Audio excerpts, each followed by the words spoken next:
This is Chris Hansen. Chad doing Rip City Radio here. It's your favorite basketball player, Tyler Hansbrough. This is Jamie Hudson. This is TJ Houshmandzadeh. And I'm going to let y'all know something. Duke sucks and Duke will always suck. You're listening to It Just Makes Sense. It Just Makes Sense. Listen, this podcast is not about being right. It's about being entertaining and sometimes right. If the Mavericks win a championship this year, this is the same as Toronto making a move for Kawhi. Yeah, You get one championship, you are fucking good for 50 years. You just got to extend the land. For the land. You're going to speed ramp the land. Someone's just yelling, 140 seconds. Hold the land. Stay free. Hold the land. Hold the line. We're back. Clear eyes. Full heart. Can't lose. Play like a champion. I'm going to take all of that Oregon memorabilia when you're not looking. I'm going to put it all in a 5-gallon tote and drown it in Buzzball liquid. It's just battery acid, so it'll just let disintegrate. it burn. Yeah, it'll just disappear. It's not very nice. He's just going to usher that shit and let it burn. Let it burn. Down in the Rockies, baby. You look like you're in Whoville with the Grinch's Yeah. I'll take little it. mountain behind you. So I guess that's what's going to happen in these next few days. Are you guys worried about an ice storm before we leave? yes, we are. Yeah, I don't want to deal with it. I mean, it's still like, I keep looking at the weather and it's still 40s during the day. So if we do get some slush or some mixed rain and snow, it'll melt during the day. Yeah. But Yeah, it said it was supposed to happen today. Like it might freeze, but it didn't seem like it at all. The world is trying to tell us, is trying to throw every single wrench in our plans. You have had an 18-month engagement. You have had this bachelor party on the books for at least the last 10 months. yeah. And not only does my child have norovirus, your fiance is sick, there's threat of an ice storm. We will be in Cabo by week's end. I swear, if I am just pissing out of my ass, I will be there, all right? The pool's big. I'll just be in one corner, and you guys can be in the other. So Somebody would have to die for me not to go to Cabo. yeah. It would just be fucking horrible if anyone is sick. That's Yeah. why I'm not even risking it. Not just me, but if anyone was sick, looking forward to this trip, I don't want to. That's the other thing that I forgot to mention, Mr. Plane Anxiety over here. And then in the last 2 weeks, planes have just been falling out of the sky. It's crazy. It's can we all just chill out? Can we I all spent just be the happy? first morning of the first part of work this morning just looking up probability and trying to convince myself, and it's it's still the safest way for transportation. It's there's been 1,700 fatal accidents per million flights, so it's 0.03, and I'm okay. Yeah. All right. And I mean, the circumstances around Washington, D.C. are so, that's such a crowded airspace anyways. I'm not going to And now with all of this tariff shit, they might not let me back in. Yeah, I know. I mean, Hopefully who the fuck knows, man? All your documentation. We'll deal with that on the way back. We just got to get there. Yeah. I know. It doesn't matter if we get back, We can... It's called working from home, baby. There's worse places to be stuck. Yeah. Yeah. What wedding? This is about the bachelor party. Yeah. Dude, it would have, back when it was COVID and all the youngs were, working from freaking Thailand in, one of those, co-op working things or whatever. To be untethered of responsibility would have been incredible. But yeah, you could have just done whatever you want. Yeah. But no, it's pretty incredible. The this whole kids with norovirus, I don't know if you've ever had norovirus just yourself, but to take care of someone who is clearly a dependent of you, who is also doing that, yesterday was like the exorcism of Brody, like just coming out of his body, and it was no fun. So. Just visualize the Big Daddy kid after watching the Kangaroo song. He just goes, Yeah, because I heard Brody puke, and then I go downstairs. I'm like, oh God, it's everywhere. It's all over you. It's everywhere. And then I'm like staring at him, like, what do I do with you now? You're just like. the only difference is Peter lives in Lake Oswego, so he's not putting newspaper down to cover the barf. No. I'm planning on pulling all my carpet out and replacing it with hardwood. He got new hardwood instead and bought an $800 vacuum. I did. I pulled out my portable carpet cleaner, and I did. It's just a $1,500 rug. Throw it away. Yeah. So it's like every time this happens, though, it reinforces how we need to rip out the carpet and put in hardwood. So, spill red wine over Christmas, leave it. It's fine. No worries. We're tearing it out anyways. Did you like teach him to throw up in the toilet after that? It's kind of when you're 5 or 6 years old, like you can't control that. Like he had the bowl. We gave him the bowl ahead of time, and then he was trying to find me to tell me that it was gonna happen. Then it did happen, and then in the process of me trying to figure out how to move him to a place, the one thing I regret was not getting the bowl the second time for the aftershock. And so you gotta have the bowl. Imagine the aftershock when Brody's holding the bowl and he just puts it on his head. Second time around. The one thing that I'm such a positive thing that came out of this, my little mischievous puppy Bo, I told him to go to his kennel. He did on the first time and then stayed there. Because, he probably could have just come down and eaten everything, like he would have. But progress. Good for Bo. Yeah. That's great. Yeah, Bo and Mookie are teaming up at Dogville now to try and pick on a dog named Blueberry. Fucking nerd-ass bitch. I support that endeavor. Fucking Blueberry. Go find that bitch. Seriously. Just tear him up. Blueberry looks like a dog I would have bullied in middle There's school. a million dog names. You settled on Blueberry? Yeah. What kind of dog is it? Fucking nerd-ass bitch. I don't know. It's a Blueberry dog. I know what you're talking about. Yeah. Listen, So- what do you got? Well, I wanted to explain tomatoes. Oh, okay. Yeah. You sent us a random. I thought it was a mistaken text message. I thought it was Monday Vegetable Day. There was We were accidental. just sending vegetables. Accidental. Get this at Safeway for me, Jara. Text message. No, it was to remind me to tell you guys this story. So, let's see, what night was it? It doesn't matter. A few nights ago, my mom and Jay come over to see the baby and hang out, whatever. And they ask, hey, can we pick you up anything for dinner? And we said, yeah, we'd love that. And and Jay says, I'm really craving pizza. Can I get some pizza? So you guys shared one slice? Yeah. No. So I was like, yeah, that's fine. Just make sure you get enough leftovers are fine. He's like, okay, sounds good. What's his version of leftovers? Is there any toppings you don't like on pizza? And I was dealing with the baby, so I just kind of quickly responded. I'm like, what, is he gonna put anchovies on the pizza? No, I don't really care. Everything's fine. So I tell him, no worries, get whatever. And so, I'm dealing with the baby, and hours go on, and then I'm talking with Jara right before they arrive, and I told her about this interaction, how he asked what toppings. And I was like, oh, I didn't really think about this, but I guess the only thing that I really wouldn't want would be sliced tomatoes on a pizza. But Yeah. Who in the world would do that?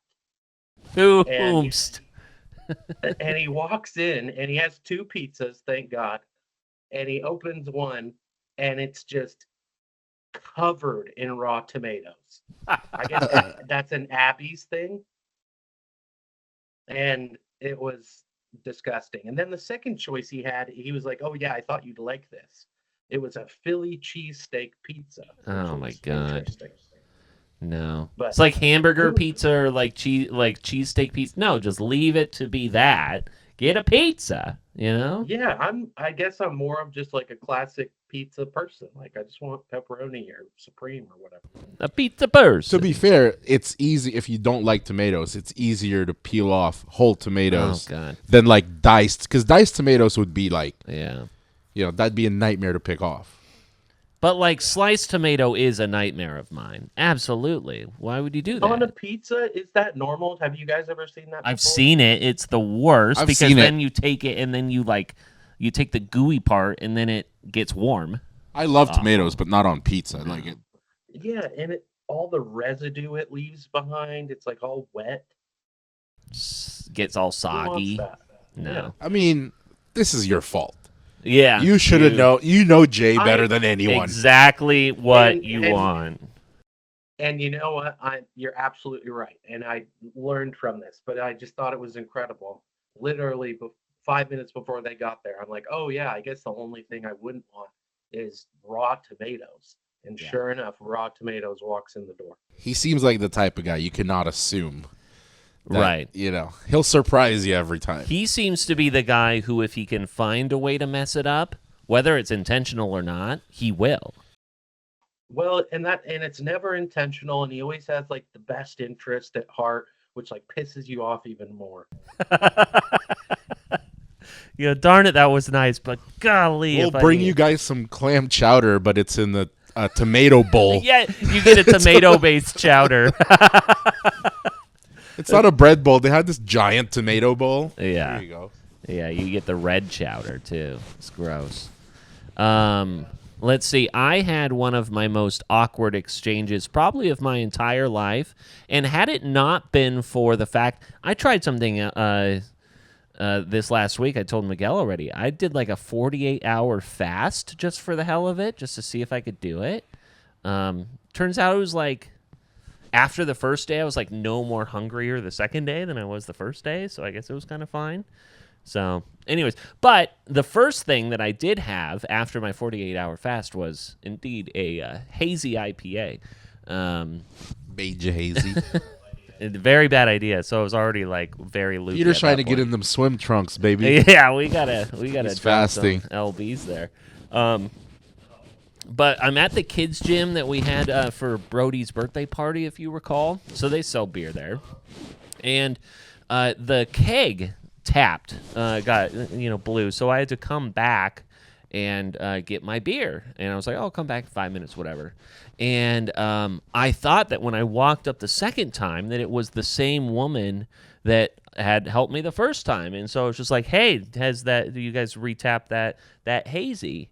And she said, "Yep." And so I'm assuming that she has the context of me coming back to get my beer. And so then I kind of like stand there, and then she looks at me, and then she goes, in just like the most like awkward, like, awkward turtle moment, she like waved at me. And then, are you going to order? Or? Yeah, and so I'm thinking that she knew that I ordered the hazy and that like I've already paid for it and everything, and it just turned in. Had I not already been lightheaded from just like not eating for 2 days, maybe this would have been mortifying. But it was like the most awkward turtle moment I've had with a human being. Then what happened? She goes, "Oh yeah, we poured it. It's down at the end of the bar." Oh, okay. Some guy was sipping on it.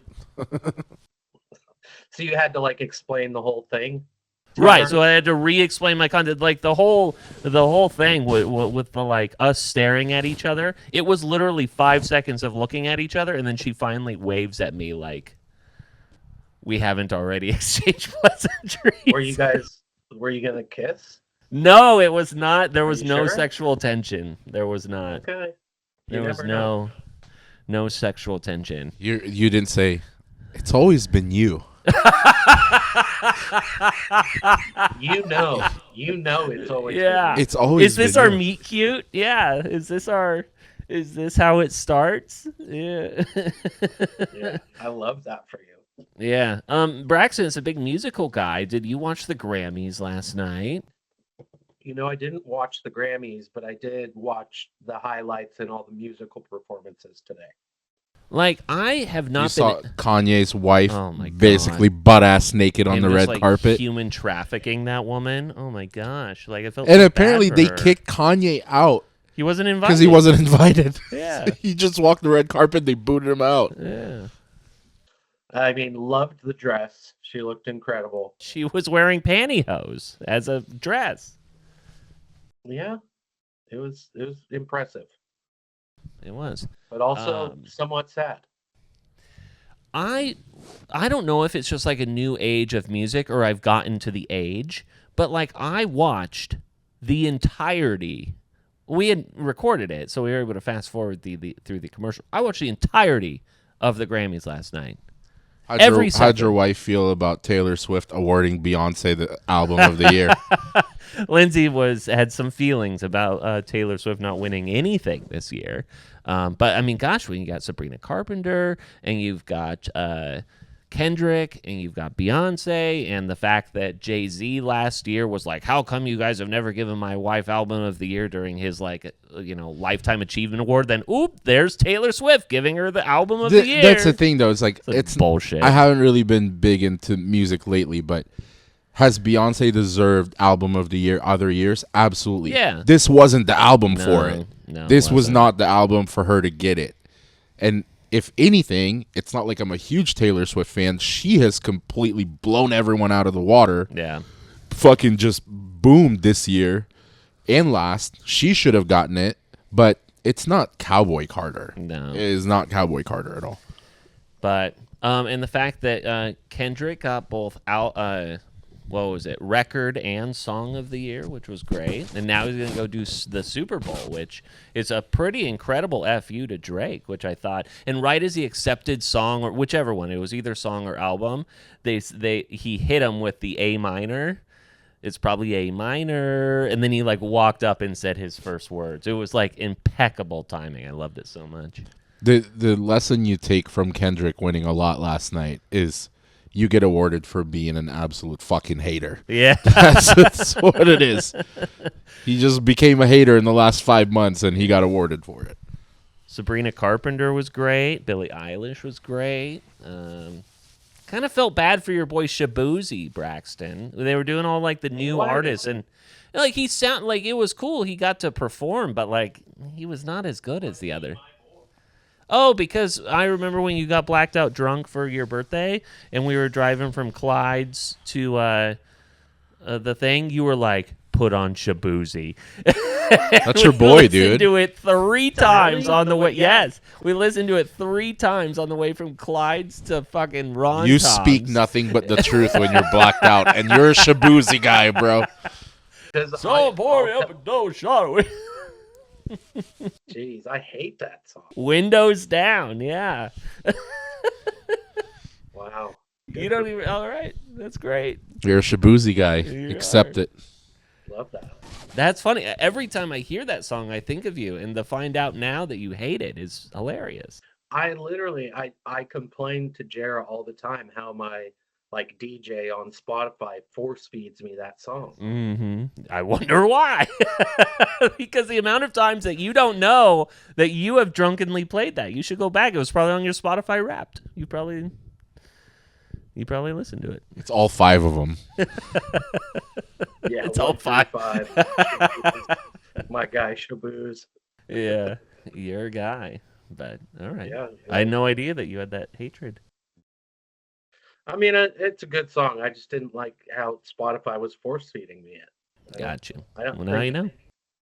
Yeah, whatever. It's how Jordan feels about radio playlists. That's what it is. I ordered a pretty sweet shirt for Mexico.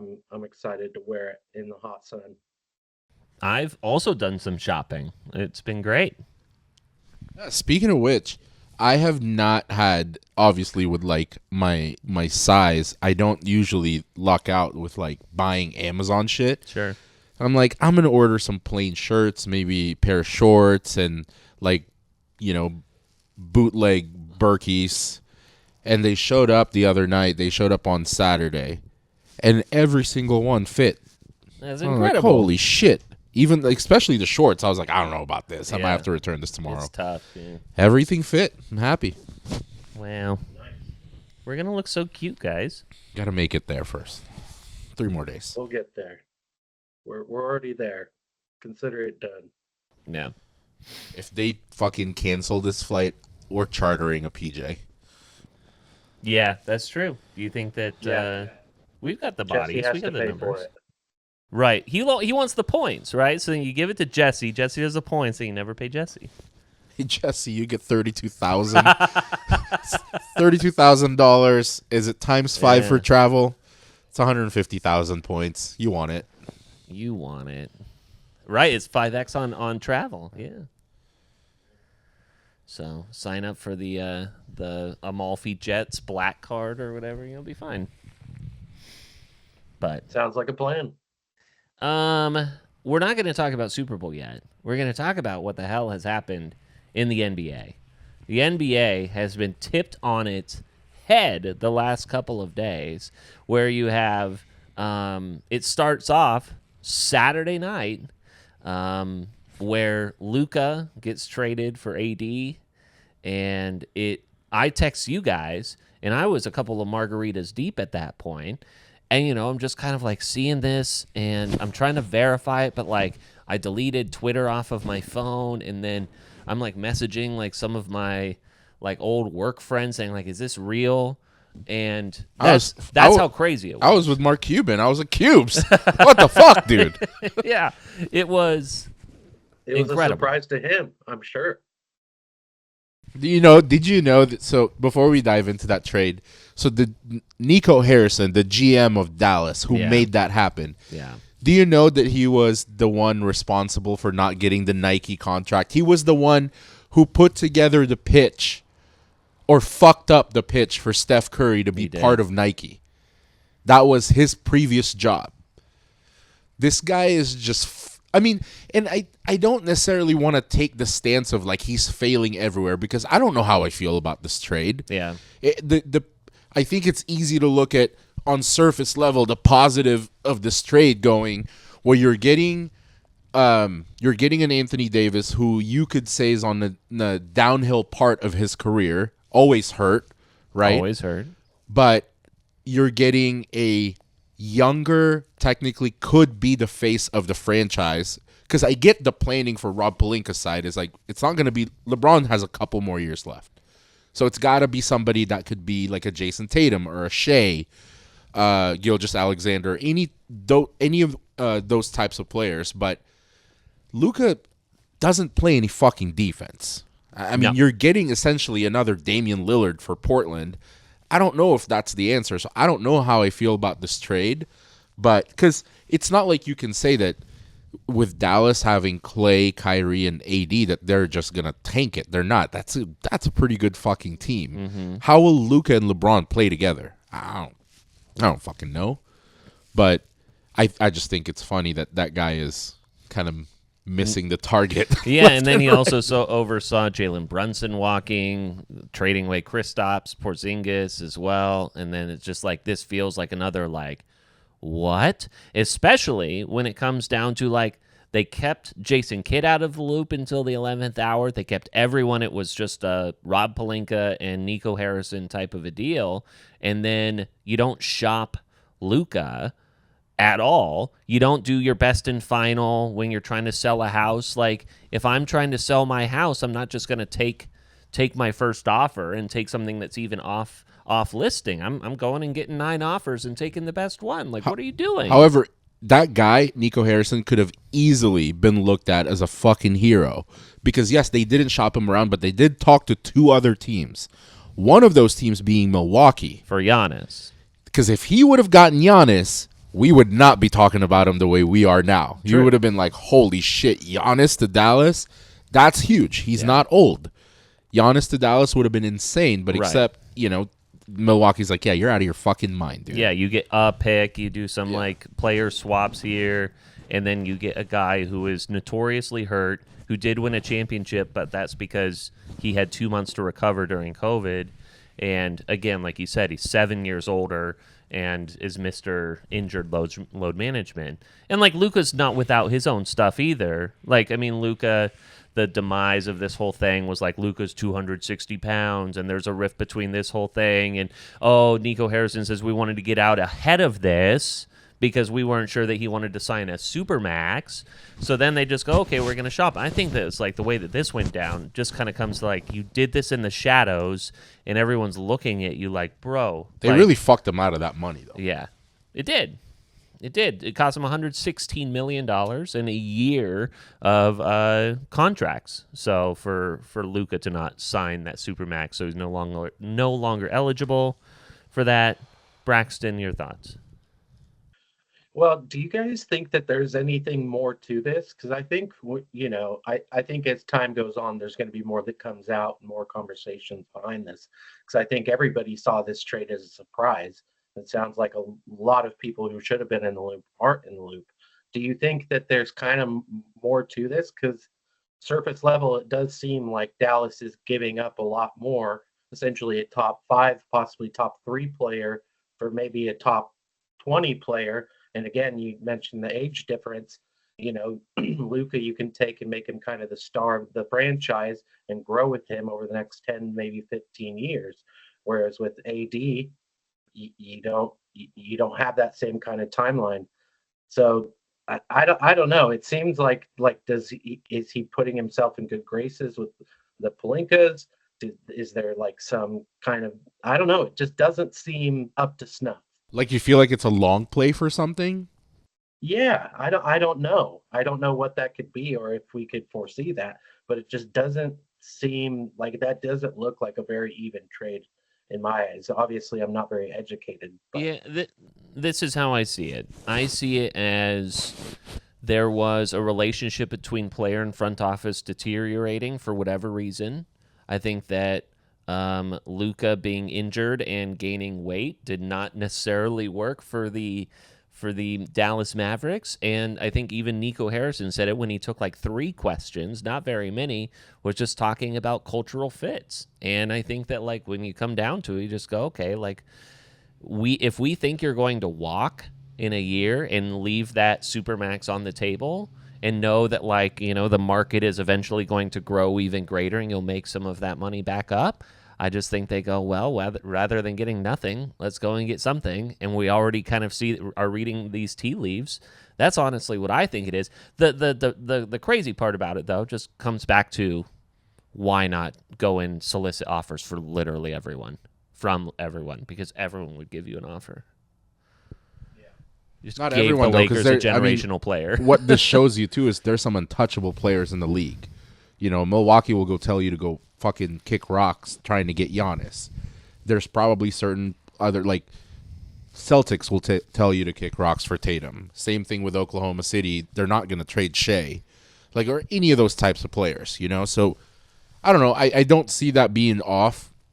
They maybe try to beat Luka to the punch, which I totally get. But they also made it to the finals last year. They did. Yeah, they made it to the finals, but then from that. I also see the GM making a terrible decision going, well, what led to our demise in the finals? Well, we couldn't play defense. Yeah.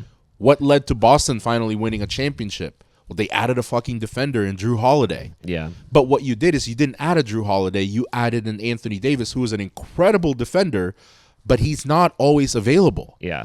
So I don't know if that is the answer. I don't think there's anything between Kyrie and Luka. I think they play well together, but it was almost like a short-term move. Like, let's see if we can win this season. Yeah. But what are the chances, though? I mean, you're going to face the same Boston team. You're going to face a Denver team who's peaking right now. Phoenix could turn it on. I mean, who the fuck knows? Right. I feel like that Nico Harrison guy watched the Giants GM and go, I'll do the same move. Yeah. See what happens. The wild part about when it comes to the betting side of things is that you'll see big trades happen on occasion and say, oh well, the odds weren't really that affected. Plus, 100 here, 200 there. The Lakers win from plus 4,000 to plus 1,600 with that trade, which is pretty wild.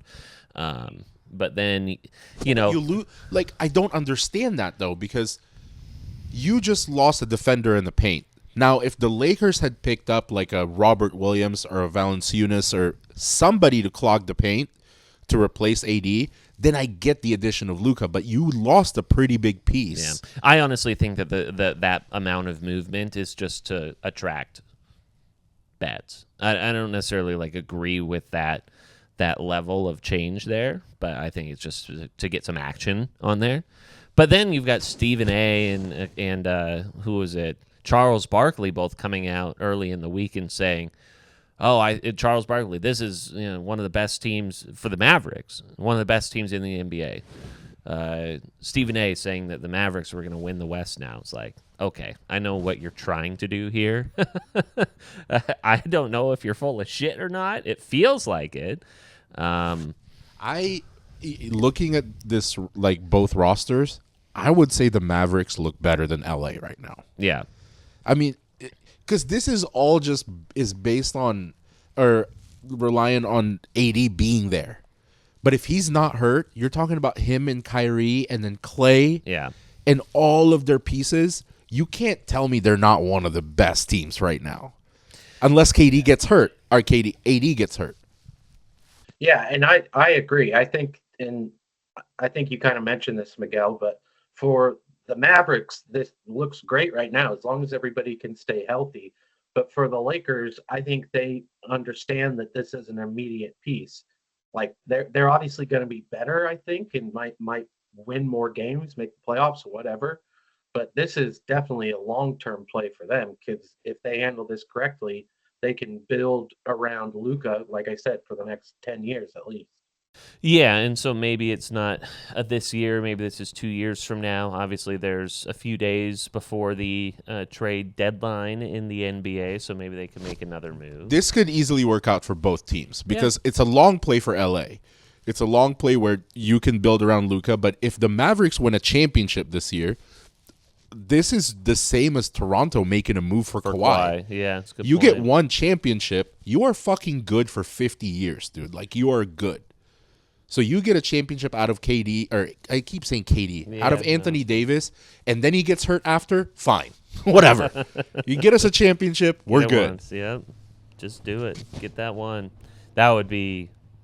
And Luka will attract talent to the Lakers. That's the thing, is now they're no longer looking at an aging LeBron. Now some of the newer kids or some, good vet pieces will want to go there and be like, okay, we got Luka as the face of the franchise now. Yeah, it's such an interesting time for all these trades because then you also get the De'Aaron Fox trade to the Spurs, moving Zach LaVine from Chicago to Sacramento. In the process, you've got the Warriors who are going out and apparently calling on everyone and not getting any sort of bites. Jimmy Butler doesn't want to sign an extension in Golden State, so therefore he's not going to come, blah, blah, blah. It's interesting because you go like, who are we doing this against, right? Everyone was going after the Warriors dynasty back in whatever. It kind of feels like, are people making these moves and jockeying for this because it's so wide open?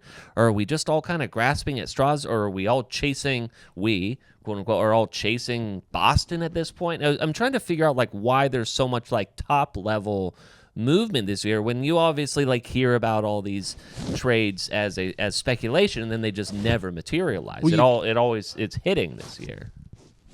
I would say that it's probably opportunity to win. It seems like outside of Boston, maybe I don't even know how Denver's doing so far this year, but it seems like the throne is available for the taking, in my opinion.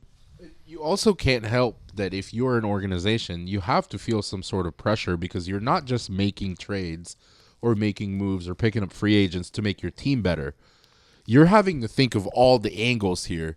You can't just make your team better and then make your opponent that much better. Yeah.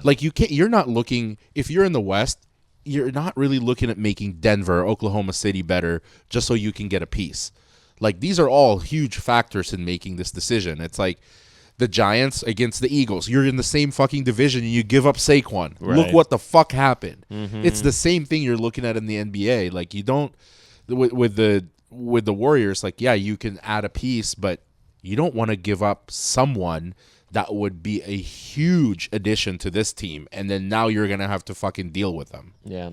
It's interesting.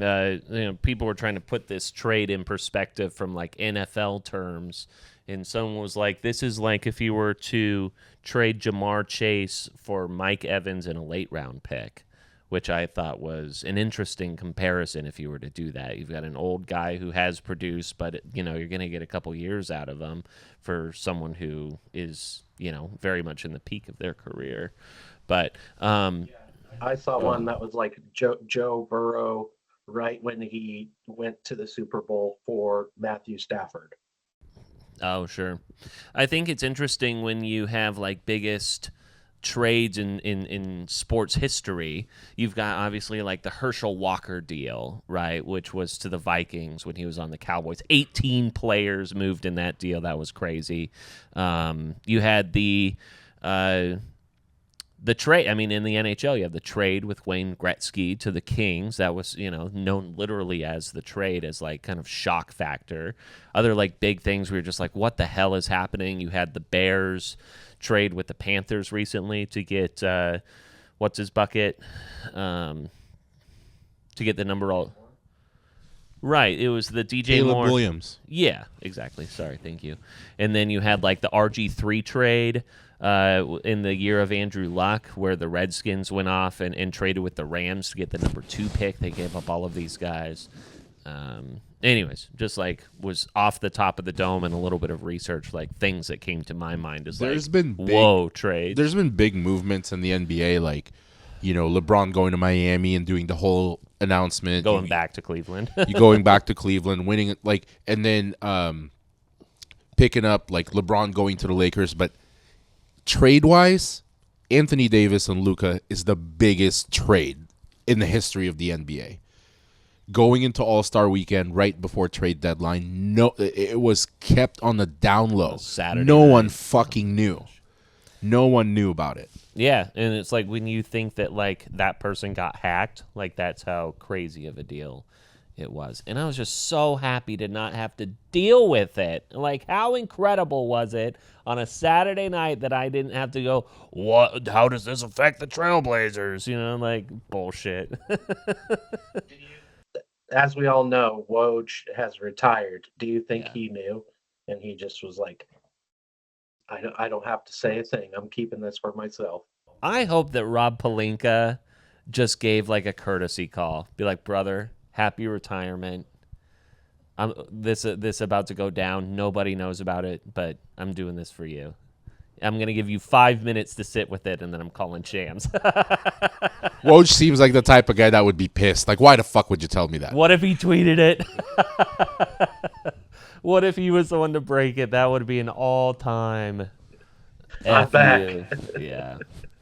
Interestingly enough, too, NBA trade deadline stuff is Chris Haynes had a report today talking about how teams are now adjusting their flights around the trade deadline so that no teams are in the air when the deadline passes to avoid any sort of awkward situations.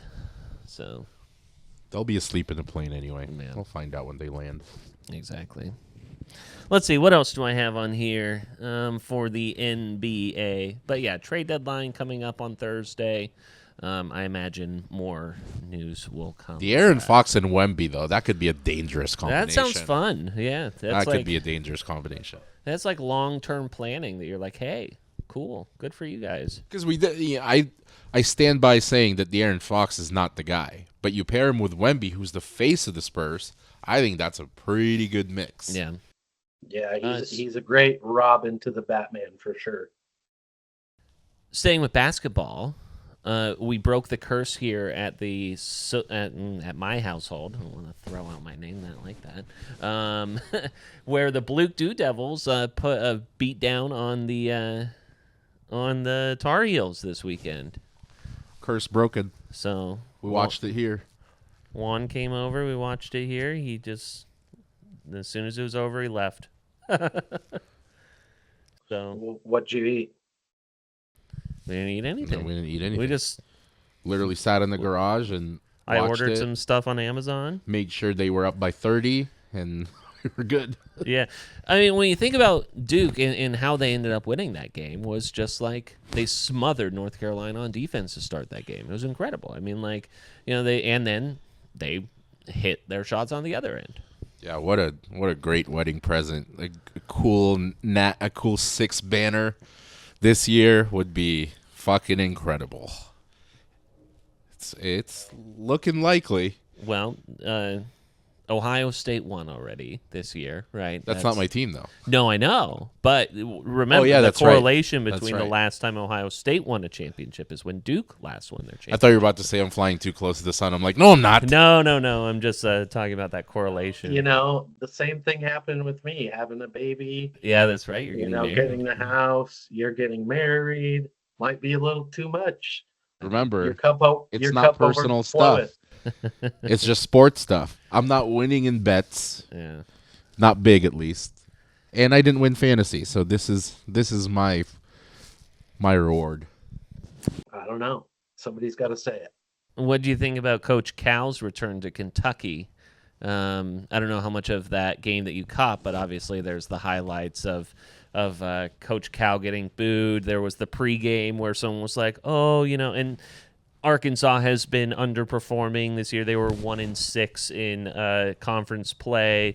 Kentucky was looking good." I was surprised. I thought Kentucky was going to beat the shit out of them. Well, and they started hot. That was a thing. And then, Coach Cal gets booed. The remark was made on their, college game day version. It was like, oh, yeah, you don't want to show up to the club with a downgrade. And here Coach Cal is showing back up to the club with a downgrade. And then they proceeded to beat Kentucky.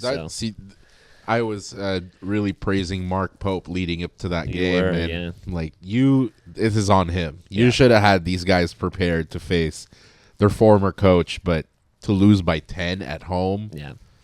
And Kentucky looked great to start that. I mean, that was the thing. Like, they were hitting every shot, and then it was just kind of like Arkansas lingered. And then it just kind of, at the end of it, just kind of, like a 5-possession game when it comes to, like, a 10-point game in college always feels like, okay, that finds its way up from, fouling at the end. So, I mean, it was a pretty darn close game, and you just let them linger for too long. Yeah, that was set up to be like it wasn't even Duke Carolina, because Carolina's such a bad team that the whole rivalry thing was like, oh, Duke's going to beat the shit out of them, and they did.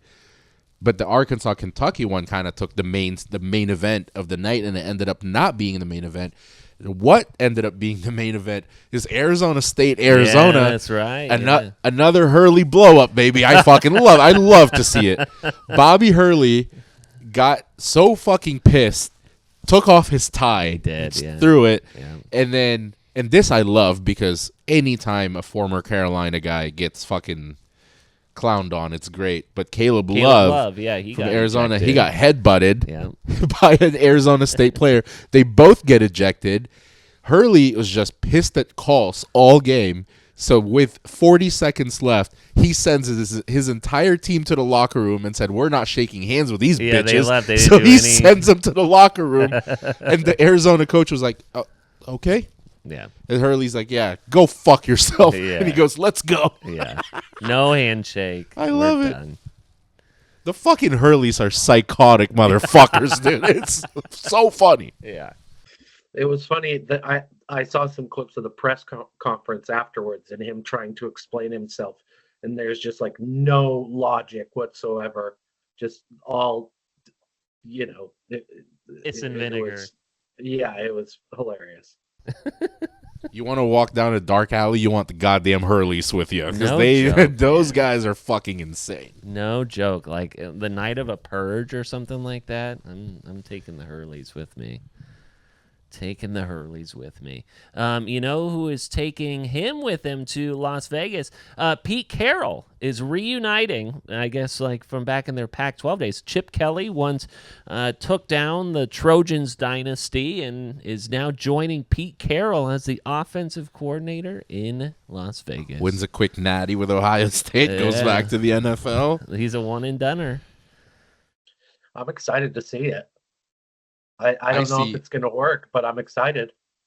I saw a bunch of Raider fans fucking protesting, like, do not bring Russell Wilson here. I swear to God. He goes, I will take Aaron Rodgers. I will take Kirk Cousins, anyone but fucking Russell Wilson. Do not reunite with Russell Wilson. I swear to you. Which I can't blame him for. Chip Kelly has made some, because like things once he left Oregon have been somewhat up and down, right? He goes to Philly. They make the playoffs that first year. Then he meddles a little bit too much in guys' personal lives and their health and all that stuff.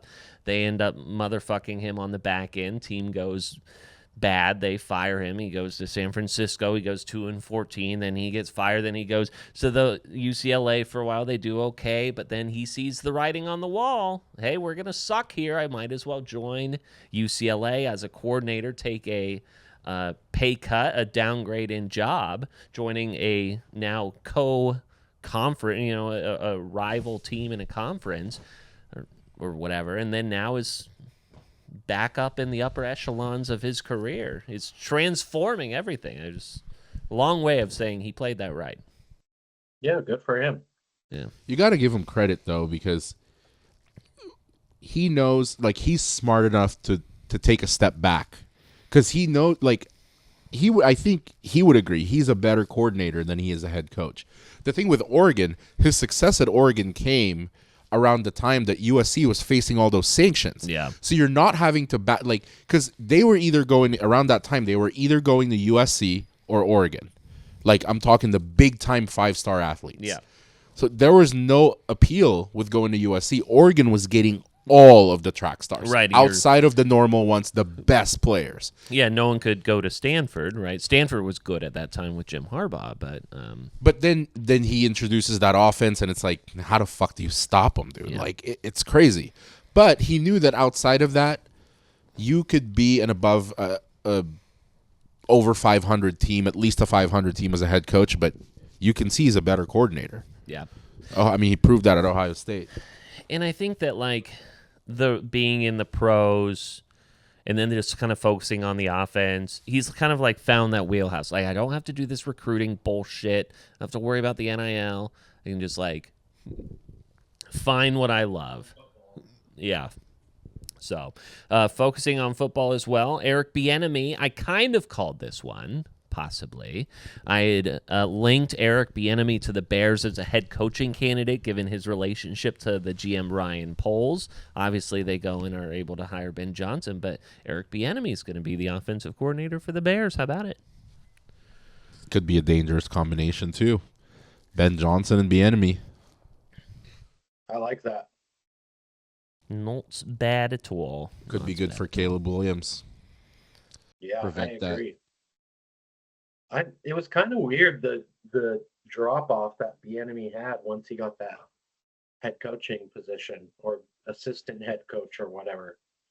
But Yeah. I like it. I think with him and Ben Johnson, that's great duo for offense for sure. It was interesting. It seemed as like, okay, I'm going to leave the Chiefs and I'm going to go be the offensive coordinator for the Commanders or Red football team, whatever they were, when he joined them. It didn't pan out. Obviously, like, things were crumbling around Ron Rivera as it was happening too. So, you're just like, who knows if things would have been different if he joined, Dan Quinn's staff or whatever. Then, yeah, you're right. He goes to do a year at UCLA after Chip leaves, and then that doesn't go very well. So who knows? Situational fit, all that. It helps when you have a guy like Patrick Mahomes, who was your franchise quarterback. So maybe Ben Johnson and Bienemy can do 2.0 on Caleb Williams. I have my doubts still, but Who knows? I just hate seeing like good talent, especially at quarterback in the NFL, go to a terrible organization and just fail. Like we've seen that happen time and time again. So I kind of want to see a different storyline for Caleb Williams because he has the skill. Yeah. But, ending up with the Bears or the Jets or Jacksonville or any of those places, it's like it's a fucking curse. Yeah. Someone's got to tell Caleb Williams to just fix his face, And what I mean by that, he's got terrible body language when things don't go very well for him. There's like all those photos of him just like hunched over looking like he's just a wounded soldier on a battlefield. Because that's top priority for professional athletes is optics. Yeah, well, not your play on the field. If right? they, if they're playing better on the field, then he won't have to do that, right? So. Mister, I threw 6 picks because it's about optics. This guy. Oh man! Finally, before we get to the Super Bowl, Myles Garrett requesting a trade. I don't want to talk about it. I don't want to talk about it, guys. Okay? No, I mean, it's expected. He's given probably more time than he should have. It's heartbreaking, but I think any Cleveland fan is going to say, hey, man, we're going to miss you, but I get it. Well, Cleveland, the Browns are making a move for Angel Reese. Maybe that'll, turn things around. It is interesting. In his statement, he was saying that, I didn't envision my career to go from Cleveland to Canton. I envisioned competing for Super Bowls. And, this is anti-Cam Newton. I don't know if you guys saw what Cam Newton said on the whatever ESPN show that is, Get Up. Cam Newton said that he wouldn't trade his MVP for a Super Bowl victory, which I thought was very strange. Thinking that was it's not shocking that Cam Newton would say that, but just go back to that fumble he refused to pick up. It all makes sense. But yeah, so Myles Garrett says that he envisioned, competing for Super Bowls, and now he has a organization who just can't seem to figure out how to do that. And I think that he's within his right to say, I think we're good here. Yeah, I agree. It sucks, but I agree. Well, it's a good thing that you have the Bills. Yeah, and the Birds. Go Birds. Oh, okay. No, there it is. All right. Have all of your sports jerseys just said bandwagon on the back instead of Tanner? Well, you guys know that historic trip I took to Philadelphia a couple years ago. It left an impression on me. The people of Philadelphia and the link. It's Welcome you can't just forget that. And that guy doesn't even live there anymore, so there's absolutely no tie. No, it was a once in a lifetime experience. I watched the Birds beat down the Cowboys Sunday Night Football on the link. What more do you need? A lot more. Way more than that. Way more than that. Well, here's the real question. Does that give me reason to root for them in the Super Bowl more so than I should root for the Chiefs in the Super Bowl? I would say so. Yeah. If we turn our attention to the Super Bowl, the Eagles got on a plane this weekend for the first time in 71 days with their backloaded home schedule mixed in with hosting playoff games. That team had not gotten on a plane together in 71 days, which is pretty wild. Everyone is in New Orleans now, and you have let's see if I got that. So the Eagles are going to be wearing, hold on, I've got the Super Bowl colors here. Yeah, because the gloves are important to make Gloves sure you are don't show the important stain here. on those holding calls, right? So you know that if the Eagles are wearing white, the Chiefs can't have red gloves. Right, so Chiefs are wearing white, and the Eagles will be wearing green. Here's an interesting stat for you. 16 of the past 20 Super Bowl winners were wearing their white jerseys. The only teams to win the Super Bowl in the last decade wearing a color other than white are the Chiefs, The Eagles. and the Eagles. So there you go. So who knows how this one's gonna shake. This is what like Andy Reid is really good at that I hope Sirianni picks up on. Wear white gloves. Yeah. As a secondary, as linebackers, wear white gloves. Don't show the fucking green stain on the white Chiefs jerseys in case there's some questionable shit in there. Yeah. So, I feel like they're gonna fun need fact for you there. any boost they can get. So I agree. Jalen Hurts is very much on a hot streak when he comes into the Super Bowl. Let's see if I can pull up some of his It's also numbers. Super Bowl day is Saquon's birthday, Is it? and that Just got engaged. he did, and the rookie cornerback 2+ touchdowns. Cooper DeJean. It's his birthday too. Oh, Him and okay. Saquon. It's There their you go. birthday. So naturally, I took Saquon for 7 touchdowns that game.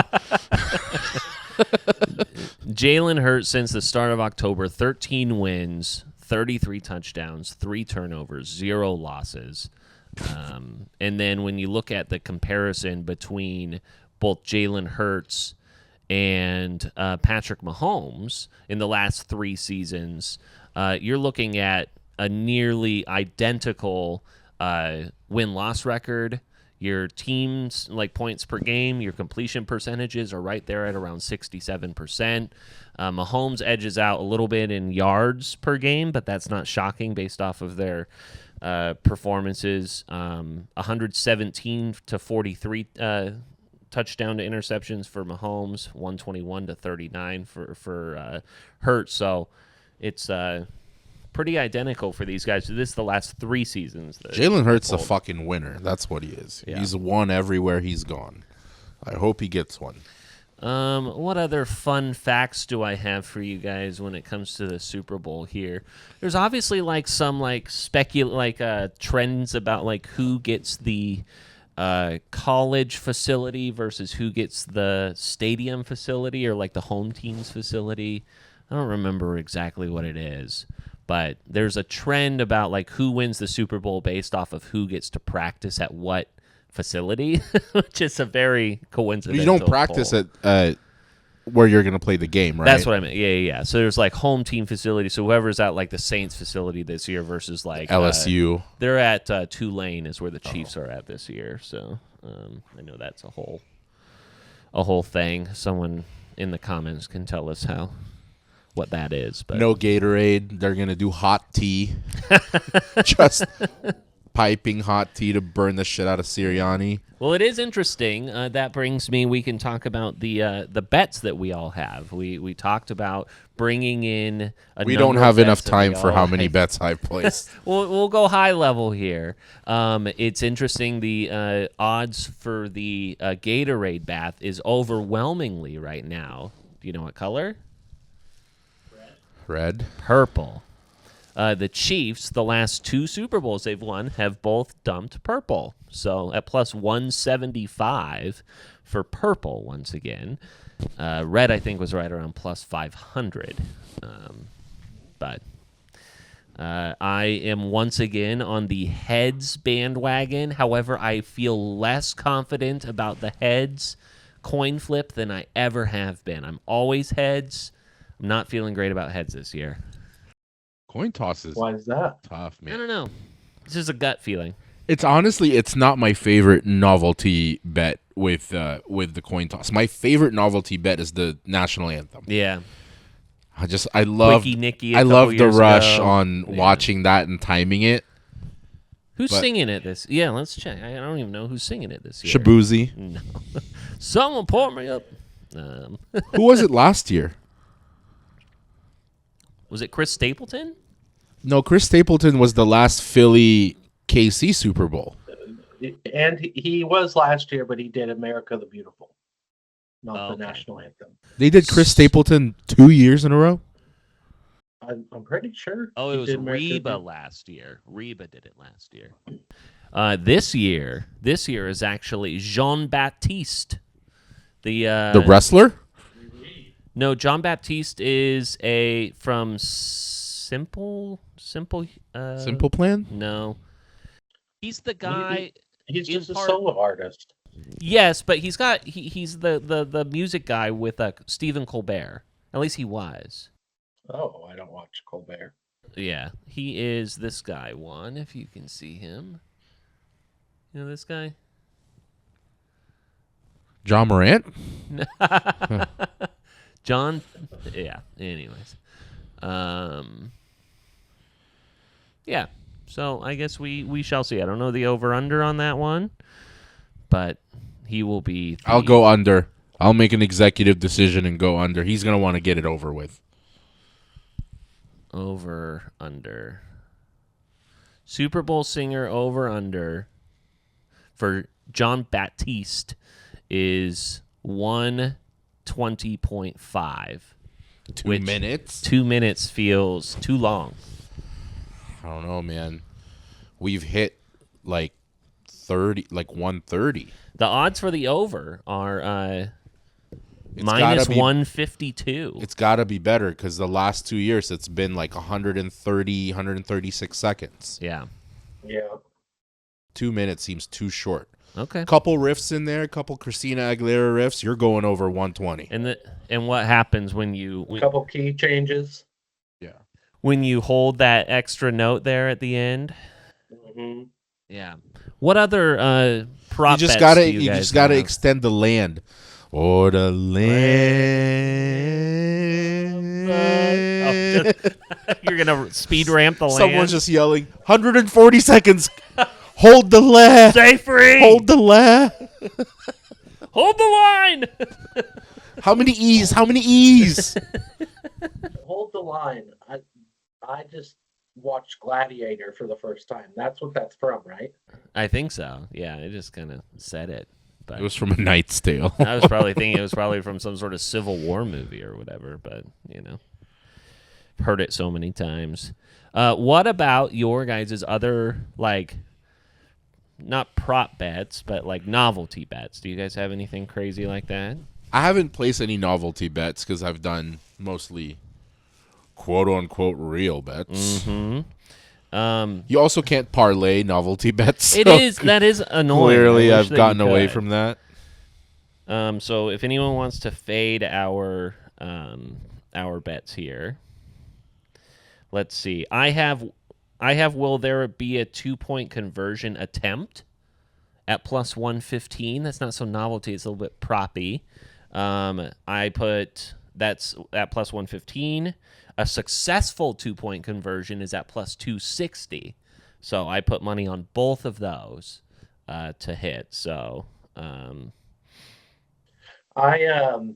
You kind of said this earlier, Miguel, but they have a special for Saquon Barkley to score 5+ touchdowns at There plus was one, yeah. 150,000. So I threw $1 on that. Through a buckski? Yeah. You know something that I feel really good about, and it's super random? It's just a 2-player anytime touchdown. Noah Gray and Jahan Dotson. 2 guys that could easily be found in the Super Bowl. You know what I mean? Like with all the focus on A.J. Brown and Travis Kelce and Pacheco and all these guys, Kareem Hunt. A quick Noah Gray and a Dotson touchdown sits at plus 7,500. I kind of have the same mentality. I did Juju Smith-Schuster and Devontae. Oh, interesting. I did Juju and Kenneth Gainwell. Ooh, yeah. Because the Super Bowl always has those. Yeah, you know how Mahomes finds Hardman or like Pirine? It's always this like random shit. Yeah.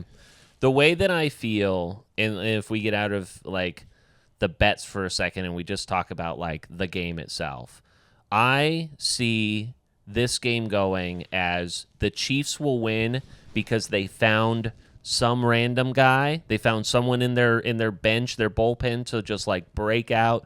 The DeAndre Hopkins, who hasn't done anything in the playoffs, the Jujus, I know that Worthy isn't like a scrub or anything like that, but like someone to have like that type of career game for the Eagles personally, like I think that it's just they're superstars. Superstars need to perform, and then Chiefs rely on your defense and find your diamond in the rough guy to just like blow everyone out of the water and be a good storyline. I kind of have like I haven't placed a bet on this yet, but I kind of like it's such a long shot, but it's not impossible. Like both defenses to score. Oh, sure. These are really good defenses, and one fumble, one interception could be a pick six, and both these defenses could absolutely do it. I also like you were saying, you know how with the Chiefs, they always kind of find a way, like you mentioned Kadarius Toney, right? Something in me is saying bet on Hollywood Brown to score a fucking touchdown. I can see that too. Like a Hollywood Brown touchdown, like a 15-yard touchdown. I can kind of see it happening. Hollywood Brown, oh yeah, there he is at plus 280. I also had just this deep feeling in my plums. I was going through bets the other night, and I kept on seeing Dallas Goedert. And I was like, I took him on one. Tells me I took the over 50 receiving yards. I wasn't sure on the touchdown, but I feel like he's going to easily, have 60, 70 yards receiving. Eagles or Chiefs defense to scores at plus 550 and plus 600. If you were to parlay that, you were at plus 5,000. I also Go ahead. I took Mahomes one or more interceptions. Yeah, that would be a good play with the defensive touchdowns. I feel like with each of them maybe to throw a pick. I can see Hurts doing that too. I want to see what you guys think about this 5-legger that I put together. Jalen Hurts 2 passing touchdowns, Travis Kelce 50 yards, AJ Brown 80 yards, Saquon under 133.5 rushing and receiving. Ooh. Because he's been going like 120, 125. Yeah. And then a Goddard anytime touchdown. That 5 is at plus 3,100. I say the only thing that I have an issue with is the 2 passing touchdowns from Hurts. Just because of how they play so close to a goal line where either him or Saquon's running it in. Sometimes it's just kind of like, where do those passing touchdowns come from, unless they're like longer ones to Brown or Devontae Smith. He could dump it to Saquon too. That's also quick true. Wheel route. A quick thing about that, maybe I will influence either of you guys in terms of Devontae Smith.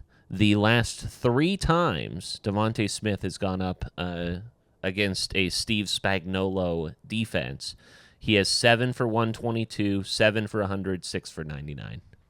Will Devontae Smith eat during the Super Bowl this year? I mean, it's been relatively quiet.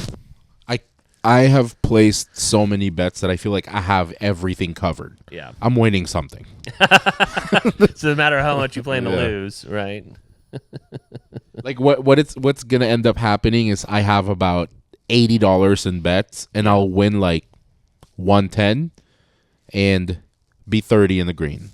No, I'll be good. Yeah, that's not bad. I have a Mahomes. So this is game leaders parlay. I have a passing yards Mahomes, a most receiving yards Devontae Smith, and most rushing yards Saquon Barkley. So that trio is plus 1,200. So you're just betting on who are your leaders at the end of the game. I like that. Mahomes, Smith, sounds Saquon. pretty solid. Because like Mahomes is going to sling the ball, and I think that a more realistic Jalen Hurts game is probably somewhere around 175 yards, but like a lot of other great decisions in the process to hand the ball off or rush the ball in. And as much as you took the Devontae Smith to be the leader in receiving yards because of previous stats against Spagnuolo, that would make me nervous, because if there's anyone that knows these stats, it'll be him. Yeah. So I'd be like, all right, well, let's shut this motherfucker down and let everybody else get the yards. That's the only thing that would make me nervous. I also hedged myself on there and went Mahomes, Kelce, Saquon, and I went Mahomes, Brown, Saquon. So I either lose it all or one of those 3 wins, because I feel very confident about Mahomes. And it ends up Saquon. being Hurts, Hopkins, and Pacheco.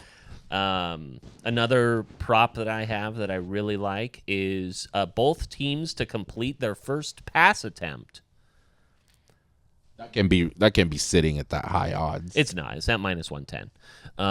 But it basically nearly doubles your money in that, because like when you think about like these big games, and a lot of games really, like your first drive is so scripted. So like you're just trying to get your offense going. So if it doesn't, it's because it got tipped at the line of scrimmage or something like that. Like I just feel like, okay, you're gonna start off really high there, and then Saquon anytime, 125 yards combined. So that shit's too safe for me. Give me first play 80-yard touchdown from Saquon. That's the type of fucking wager I want to make. Saquon for a record-breaking 109 yards rushing for a touchdown. Yeah. Do you guys have any just like straight up bets? Like who do you think is gonna win, over under? Yeah, I did. So I was torn with the total points. I kind of did a couple bets to just cover me. But one of the first ones that I placed was Philadelphia to win, money line, an A.J. Brown anytime touchdown, and over 42.5. So I teased down the points by 7 or 6 points. And then I did that for the Chiefs too. I did a Pacheco anytime, Chiefs money line, and over 42. And then I kept thinking about the points, and I'm like, I looked at last Super Bowl, and it was 25-22, San Francisco, Kansas City. So it was 47. And that was a very like defensive type of Super Bowl. So I'm like, these are two really good defenses. I don't think this is going to be over 48. 42, 43, I'm comfortable with that. So I also did Chiefs money line, Kareem Hunt anytime, and under 48.5. And then I did Eagles money line, or Eagles minus 2.5, Devontae Smith anytime, under 48.5. My like solo bets are just anytime touchdowns, where I'm kind of like sprinkling small dollars across like some like higher value players. I think I've got one for Juju and for Worthy and for Hopkins and for Brown. See, like the three. I think the Dave, I'm still kind of stewing on it. But the day before we leave, I'm going to do something similar, Miguel. We're going to put probably like a $50 bet on the Eagles. I'm still deciding on over or under, and a touchdown score. So we'll see who gets that spot.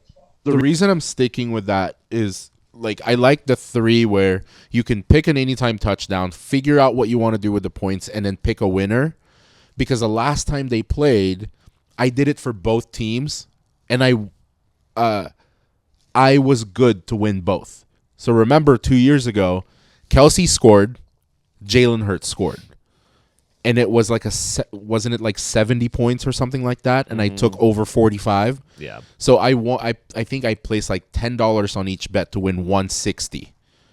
So I ended up winning it with the Kansas City Chiefs, but I also would have won had the Eagles won because I had Jalen Hurts scoring too. So I was kind of covered in both. Is this the world trying to like kind of right size itself a little bit, because last year at this time, Taylor Swift was just celebrating her album of the year for Midnights, and then within a week she's celebrating a Super Bowl with Travis Kelce. Well, at the Grammys, she won nothing yesterday, literally nothing, and so maybe that also means that the Chiefs will lose the Super Bowl. So it's kind of a check. She is from Philadelphia, though. That is true. So she wins either way. So I think I agree with the world correcting itself, but it's not for Taylor Swift. It's more like an incredible Super Bowl we had 2 years ago getting ruined by one call in the last 30 seconds. And I think that's what the universe is trying to correct. Is it's Eagles are gonna fucking win. I'm for the birds the whole way. I did 2 correct score bets. I got the Chiefs at 30-28 over the Eagles at plus 19,000, And then I got the Eagles 30-24 against the Eagles at plus 11,000. So You have the Chiefs winning in both? yes, I did. Yep. So one is a 2-point win, one's a 6-point win. Yeah. So you're really counting on some missed PATs here, huh? Yeah, well, it's also interesting because I placed a bet with on both kickers with Jake Elliott and Harrison Butker, where each will have combined 6 points, and each will. Do I have? Is it a field goal or is it It's tied 6 to their kicking PATs? points. It's 6 kicking points. 6 kicking points. I took Elliott for 6 kicking points. Yeah, but then I also tied that to either. Here it is. Each will have a field goal made between Butker and Elliott, and then each will have 6+ kicking points. That's a parlay that Having a doubles my streaker money in the there, Super so. Bowl is at plus 25,000. So throw some money on there. We're Gosh, paying a guy off of Craigslist. That's a bet you can control.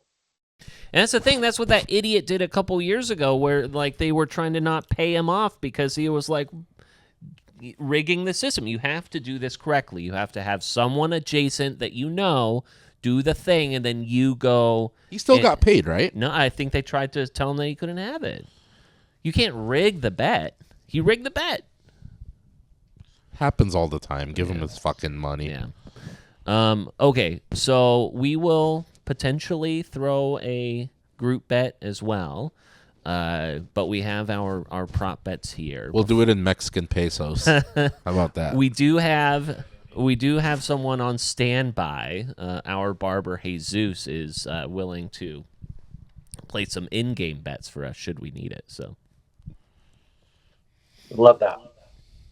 how does this game shake out overall for you guys? Do you guys buy, like I said, where this needs to go Eagles superstars and Chiefs defense plus some rando?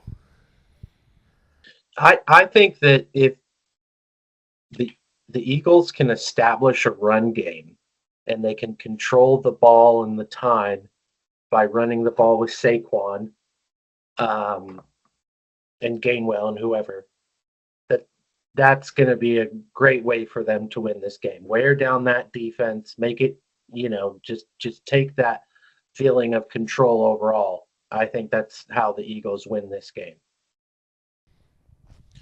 Yeah, I think that is the biggest X factor is Eagles' running game.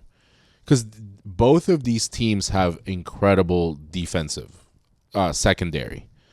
So you're talking about if you rely on Mahomes just throwing the ball, you have Darius Slay, you have DeJean, you have all of these guys. If you rely on the Eagles trying to find A.J. Brown and Devontae Smith, you have McDuffie, you have all of these guys are really fucking good. And I feel like both of them are going to focus on running. And I would probably put my money on Philly because Pacheco hasn't looked the same.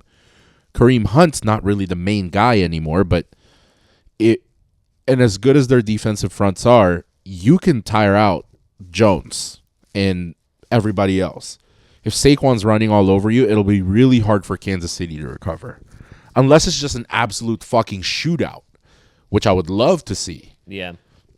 I just don't think that's the case. The defenses are really good. I just don't see it being a shootout. But I don't want it to be a blowout. I tell you that much. That would suck. What if you had, how does this feel? Eagles money line, Chiefs plus 7.5, and a Saquon Barkley anytime. That seems that? like a good bet. What's that sitting? Plus 330. Yeah, that's pretty good. I think I might throw some money on that. Why not? Feels good. I've got to have some bets the other way because I am very heavily just on. I realized on that too.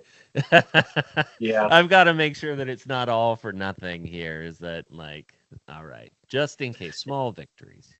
Yeah. I'm Philly. I haven't bet very much this season, and I've been sprinkling on the Super Bowl, and I just hope if I can get 1 or 2 to hit, I'll be happy. Yeah. But I'm A excited. bankroll for the NBA. Right. Yeah. There we go. Exactly. I tell you what, though, I can't think of another Super Bowl that I've been more excited about. This is going to be electric. I know, completely different setting. Yeah. Watching the Super Bowl in 75 degrees in the pool is going to be Yeah, with all of those vegetables that different Javon experience. has started ordering. I am going to shit on that kale, I tell you that much. Fucking kale salad. I am very excited, and I hope that we all stay healthy. We're going to be fine. Yeah. Nothing's Gonna be going fine. to happen. And Can if of it corn, does, can of corn, I'll be fine. absolutely. Anything else, boys? No, Nope. I'm hungry. What are you guys eating tonight? Nothing? Yeah, he might just leave. Yeah, I'm going to His- bounce. He brought over some whack Arnold's and Dude, I on the way here, because I haven't eaten today, I was in the office, and I'm like, we're just staying out here because we're not trying to get each other sick. yeah. So I'm just going to bounce after this. But I'm like, I'm just going to stop at McDonald's. It's on the way. And I got 2, cheeseburgers, value menu cheeseburgers and a McChicken. I was just telling Peter, I'm like, in the old days, that's a $4 meal. And I got a cup of ice water. That was $9.80. Yeah. Fucking ridiculous. The times they are changing. Yeah. Braxton, you are so close to a Burger King. Have I turned you on to a pineapple Sprite? No, I'm a vanilla zero, Coke Zero guy. Really? Oh my gosh. I recently at the machine that has the billion flavors or whatever discovered pineapple Sprite, and I just can't get enough of it. I legitimately just take Brody to Burger King so I can get the pineapple Sprite. Yeah, I get going to a place just for a drink. High C Orange at Yeah. McDonald's is the However, you didn't Go. have that tonight. You had something normal. no, it's too much sugar. I was hoping though that when we did the conference championship get together for the surprise mystery potluck, I was hoping you were bringing Burger King because it was right by your house. I thought you were just gonna hit us with fucking rodeo burgers everywhere. I was like, fuck. Yeah. Well, no, I thought the whole point was to get together and order from there, so it all arrives at the same time. So I that's think I why messed waited. that up, didn't I? I think I said what's the food plan and then totally. It wasn't completely planned. We'll do it right next time. Yeah. Yeah, that's all I've got. So excited. All right, boys. I'll see you Thursday. I'll see you at 7:30. I think I think everyone on the same flight. I told him to just get because we can't try to work something out at the gate. It'll be too late. So I told them to all get there right when we check in, right before they assign the seats, to see if we can work out sitting together. Yeah. So I told them we'll be at the airport by 8. Okay, sounds 'Cause I good. know you're picking me up at 7:30, so told them to Sounds meet good. us all there. Love it. Yeehaw. I'll see you in Mexico. See you in Clear Mexico. Full hearts. Can't lose.